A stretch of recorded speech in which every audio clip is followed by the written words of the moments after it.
Vamos lá, pessoal, mais uma aulinha de administração indireta, né? Então, a gente passou pela administração direta, foi aquela pincelada rápida, vimos uma aula de autarquias, passamos pela última aula agora, foi o quê? Fundações públicas, e agora a gente chega em mais uma entidade da administração indireta, né? Empresas públicas e sociedade de economia mista. Para eu não ter que ficar escrevendo essa palavra toda aí, eu coloquei entre parênteses só a siglazinha. Então, quando eu colocar aqui no quadro EP e 100, você já sabe, eu estou falando de quê? De empresa pública e sociedade de economia mista. Já vou até colocar agora aqui, ó.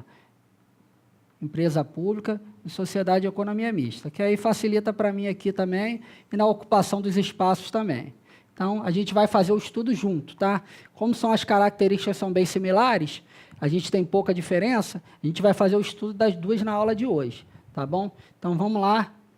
Vamos verificar aqui o que nós temos no nosso conceito de empresa pública e de sociedade de economia mista.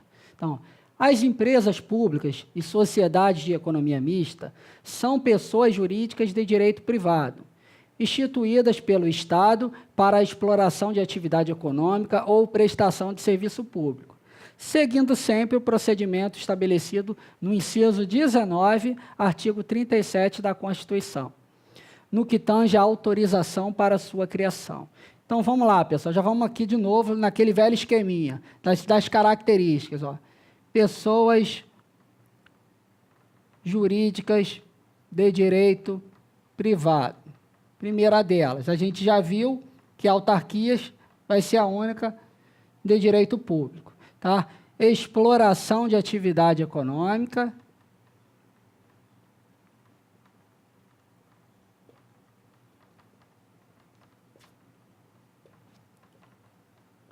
E temos também o quê? Prestação de serviço público.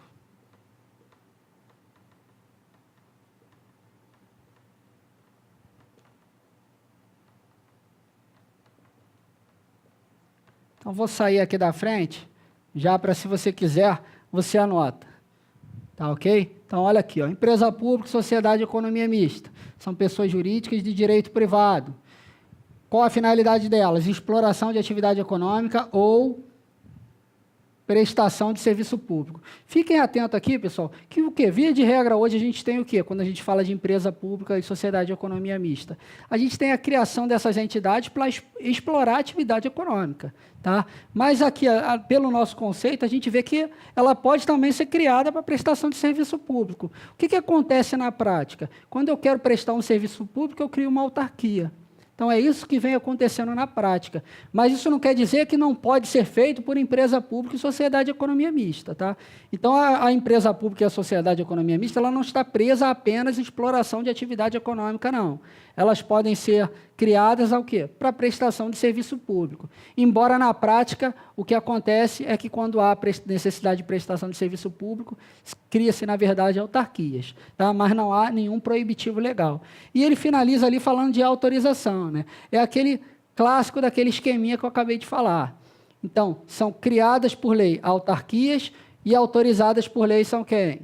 Empresa pública, fundação e sociedade de economia mista. Tá? Então, não muda nada. Vamos seguindo. Ó. Após a edição da lei autorizativa, será elaborado o ato constitutivo, que em regra é feito por meio de decreto, com o objetivo claro de dar publicidade ao estatuto, cujo registro no órgão competente significará o início da personalidade jurídica da entidade. Assim, as empresas públicas e sociedades de economia mista nascem efetivamente após o seu registro de seu ato constitutivo no órgão competente. Então, vamos colocar essas características aqui. Ó.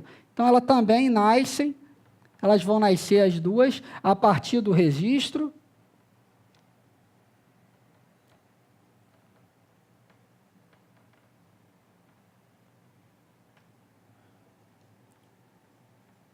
no órgão competente. Então, olha só que coisa interessante, pessoal. Então, ela só vai nascer mesmo, efetivamente, ser detentora de direitos e obrigações após o registro. Se a gente fizer um contraponto com as autarquias que a gente estudou, publicou a lei das autarquias, ela já nasceu. Então, ela vai nascer diretamente com a publicação da lei. Aqui não. Vem uma lei específica, autoriza a criação, mas ela passa a ser detentora, ela nasce efetivamente após o registro no órgão competente. é mais uma diferenciação aí em relação às autarquias e uma observação bem pertinente que você deve tomar cuidado também, né? Não precisa nem dizer que isso aqui já foi tema de prova também, tá bom? Então, é mais uma observação, mais um cuidado que você tem que ter, tá? Quando a gente fala. Então, aqui o esqueminha clássico que a gente já conhece, eu falei para vocês, toda a aula eu vou repetir de administração indireta, para que você não se esqueça. Artigo 37, 19, 37, 19, 37, 19. Ó. Somente por lei específica poderá ser criada autarquia e autorizada a instituição de empresa pública e de sociedade e economia mista. E de fundação, cabendo a lei complementar, neste último caso, definir a área de sua atuação. Então, criada por lei, autarquia, autorizada por lei, empresa pública, fundação, sociedade e economia mista. Criada por lei, autarquia, autorizada, empresa pública, fundação, sociedade e economia mista. Ah, se você errar isso aí, eu não sei o que eu vou fazer, não. Eu vou bater com a cabeça aqui no quadro, hein? Vou me lesionar se você errar. De tão repetitivo que eu estou sendo. Tá? Estou sendo até chato. Ó. Estou sendo até chato. Olha lá o esquema de novo. Ó. O esquema de novo, para você pausar o vídeo e anotar no caderno. Autarquia, criada por lei. Empresa pública, sociedade de economia mista. E fundações também são o quê? Autorizadas por lei específica. Autarquia, criada por lei. Empresa pública, sociedade de economia mista, autorizada por lei específica. Bem repetitivo, né, pessoal? Então, vamos lá, ó, empresas estatais exploradoras de atividade econômica. Então, a gente tem uma disposição bem pertinente, é a disposição ó, do artigo 173 da Constituição Federal. Já vou falar para você o que eu recomendo no presencial para os meus alunos, pessoal. Leia o artigo 173 a seco. Leia esse artigo todo, de ponta a ponta. Vira e mexe, a gente se debruça com questões, tanto CESP quanto FCC. Não vou nem entrar no mérito das outras bancas, tá? Vou pegar só essas duas, que na minha opinião são as principais hoje no mercado. Então, a gente vira e mexe, se debruça com questões que tratam lá especificamente do texto, que vem lá a transcrição expressa do texto. Então, anotem aí no seu caderno, pausa o vídeo e anota. Devo ler o artigo 173 da Constituição. Devo ler o artigo 173 da Constituição todo, esse artigo é importante. Então, anotem isso aí no texto. Tá? Eu vou fazer uma leitura aqui bem dinâmica desse dispositivo. Vou tecer comentários aonde cabem comentários, mas leiam esse dispositivo a seco, tá bom? Então, vamos começar aqui a leitura. Ó. Artigo 173 da Constituição. Ressalvados os casos previstos nesta Constituição, a exploração direta de atividade econômica pelo Estado só será permitido quando necessário aos imperativos da segurança nacional ou a relevante interesse coletivo, conforme definidos em lei. Então, ressalvado disposições constitucionais, a gente só vai ter o Estado trabalhando como Estado empresário. Em que situação, pessoal? Então, exploração de atividade econômica. Em que situação ele vai estar atuando aí como Estado empresário? Ó? Imperativos de segurança nacional.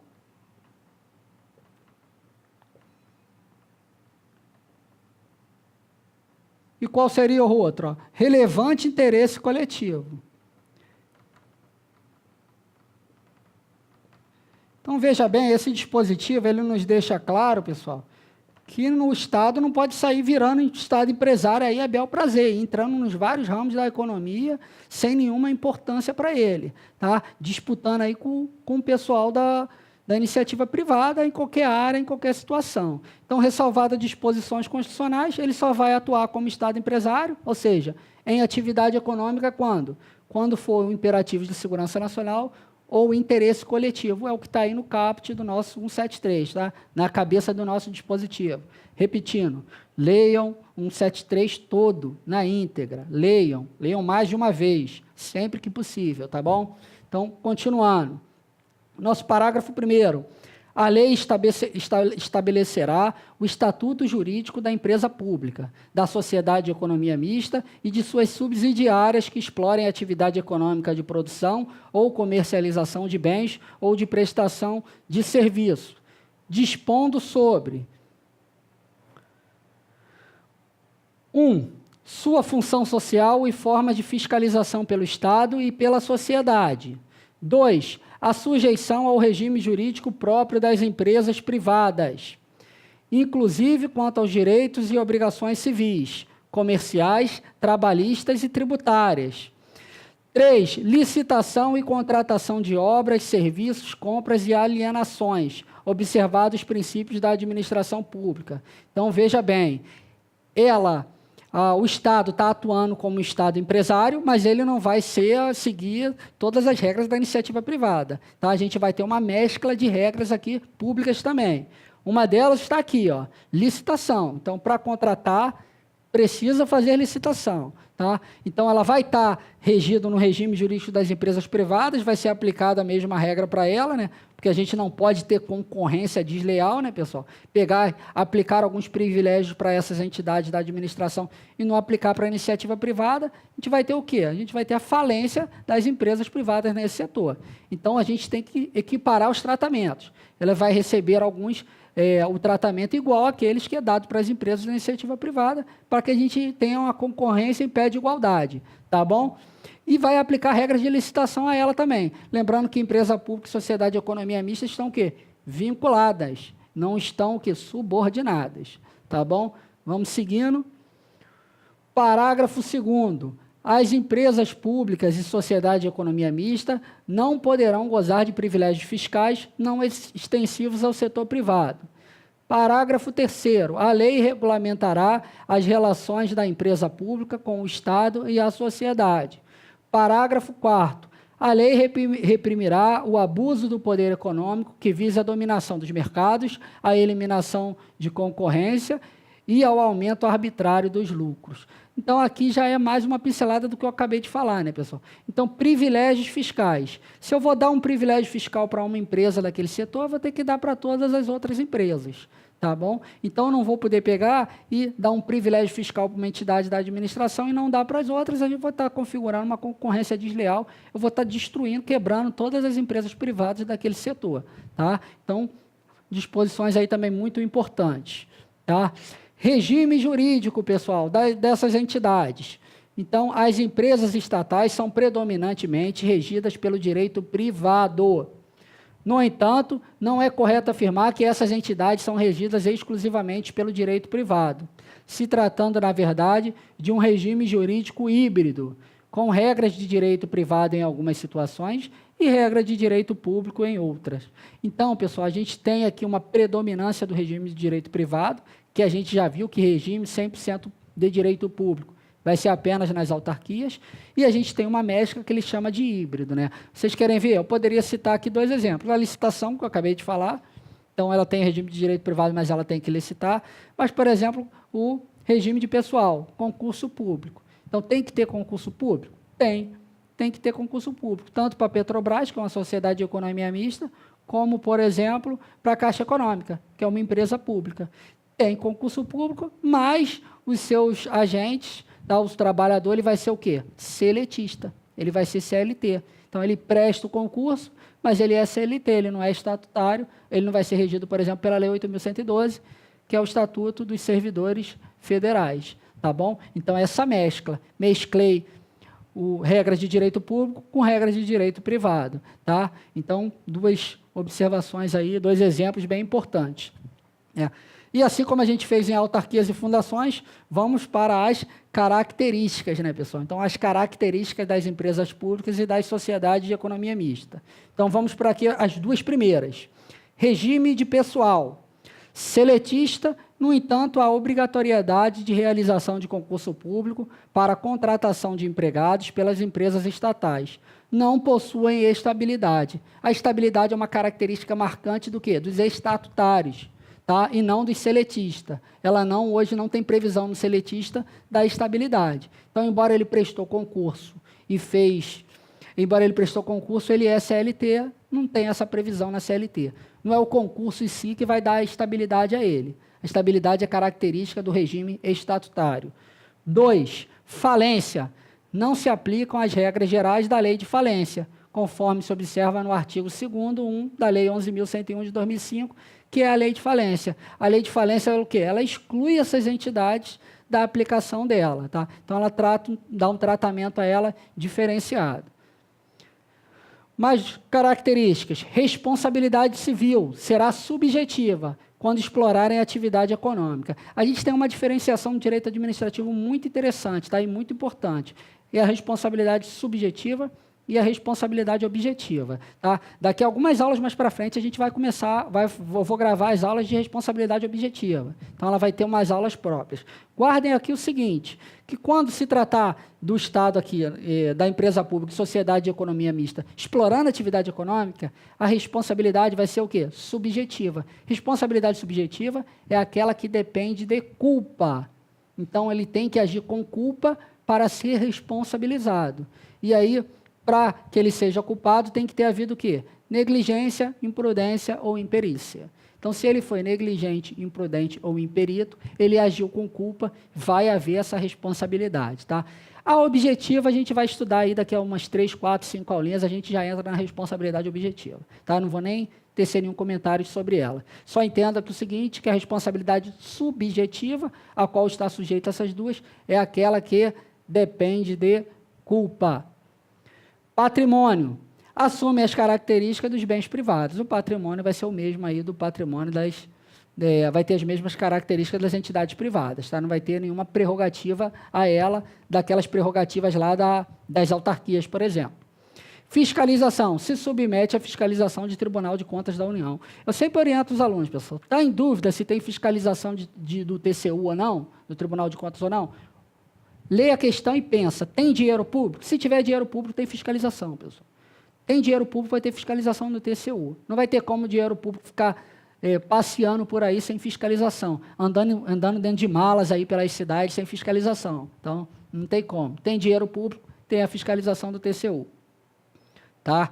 Seguindo, pessoal, então eu sempre faço esse estudo junto, né? Então, da empresa pública, sociedade de economia mista. Até se você pegar livros aí, muitos livros tratam junto, porque tratam ali das semelhanças, as duas são bem semelhantes, né? São bem parecidas. Mas eu separei aqui 3 diferenças básicas, tá? 3 diferenças que são largamente utilizadas aí em prova para tentar derrubar os candidatos. E você que está estudando aqui comigo não vai cair nessa pegadinha, tá? Não vai mesmo. Então, 3 diferenças básicas de empresa pública e sociedade de economia mista. Gravem, botem assim de novo lá no caderninho, vai lá, ó. IPC, eu não vou cair nessa armadilha, importante pra caramba, mega power ultra importante, super importante nas galáxias, anotem qualquer coisa, coloque uma caveira, assim, alguma coisa que chame a sua atenção, tá? Não posso errar, diferenças entre empresa pública e sociedade de economia mista. Primeira delas, ó, foro judicial. Então, contra ações das empresas públicas, eu estou falando aqui em âmbito federal, tá, pessoal? Das empresas públicas federais, vai correr aonde? Na Justiça Federal. A sociedade de economia mista vai correr aonde? Na Justiça Estadual. Primeira diferença, coloquei um asterisco aí no final, porque a gente vai ver que tem 2 peculiaridades envolvendo essa diferença, tá? Daqui a pouco a gente vai ver 2 súmulas ali, que vão dar um norte para a gente, que podem afetar aqui o foro judicial, tá? Do trâmite das ações. Então, empresa pública, Justiça Federal, sociedade de economia mista, regra geral, Justiça Estadual. Seguindo, forma jurídica. Então, as empresas públicas, elas podem admitir qualquer forma jurídica prevista no nosso ordenamento. Então, eu vou lá na parte lá do direito empresarial e posso dar a ela qualquer forma jurídica ali prevista. As sociedades de economia mista, não. Elas vão ser sempre o quê? Sociedade anônima. Elas vão estar sempre sobre a batuta da sociedade anônima. Então, a forma jurídica dela, obrigatoriamente, vai ser o quê? Sociedade anônima. Pessoal, pausa e anota. Empresa pública, qualquer forma jurídica. Sociedade de economia mista, sociedade anônima. Sociedade de economia mista, sociedade anônima, tá? Não vamos nos perder nisso aí, tá, pessoal? Prosseguindo, capital, pessoal. Empresa pública vai ter o capital 100% público. Sociedade de economia mista, a gente tem uma mescla de capital. Então, a gente vai ter dinheiro público e dinheiro privado. Capital público e capital privado. Tá? Então, recapitulando, pessoal. Empresa pública, 100% público. sociedade de economia mista, mescla de capital, público e privado. Então, as três diferenças, empresa pública, a gente viu, ações correm, foro judicial, Justiça Federal, admite qualquer forma jurídica, capital 100% público. Sociedade de economia mista, regra geral, é o quê? Justiça estadual, vai ser obrigatoriamente uma sociedade anônima. E, por último, mescla de capital público e privado. Tá? Então, só para que não haja dúvida, aquele asterisco que eu coloquei lá, né, ele não estava lá por acaso, envolvendo o foro judicial da Sociedade de Economia Mista, conheçam e anotem e marquem, se você tiver um vadimeco, essas duas súmulas, a 556 do STF e a 517 do STF. Então, vou dar uma lida nas duas aqui e comento. Então, a 556 do STF é competente a justiça comum para julgar as causas em que é parte sociedade de economia mista. Então, até aqui é o que eu acabei de falar, o que a gente acabou de ver. E a 517, as sociedades de economia mista só tem foro na federal quando a União intervém como assistente ou oponente. Então, o que acontece aqui? O trâmite regular e normal das sociedades de economia mista é a justiça comum estadual. Agora, se a União entra no processo como assistente ou oponente da parte, o que vai acontecer? Esse processo ele vai ser deslocado para a Justiça Federal. Então, regra geral, esse processo corre na estadual, mas a União entra no processo. Então, ela passa a ter interesse, passa a atuar na causa como assistente ou oponente. Esse processo ele vai ser o quê? Deslocado a competência dele, ele vai lá para a Justiça Federal. Tá bom, pessoal? Com isso, a gente fecha as duas últimas entidades da administração indireta, passando por autarquias, fundações e vimos agora empresa pública e sociedade de economia mista. Na próxima aula vamos ver uns exercícios, vamos ver como isso cai em prova, tá, como isso vem sendo cobrado, e aí a gente fecha esse tópico aí do direito administrativo e já avança para as próximas matérias, tá bom? Valeu!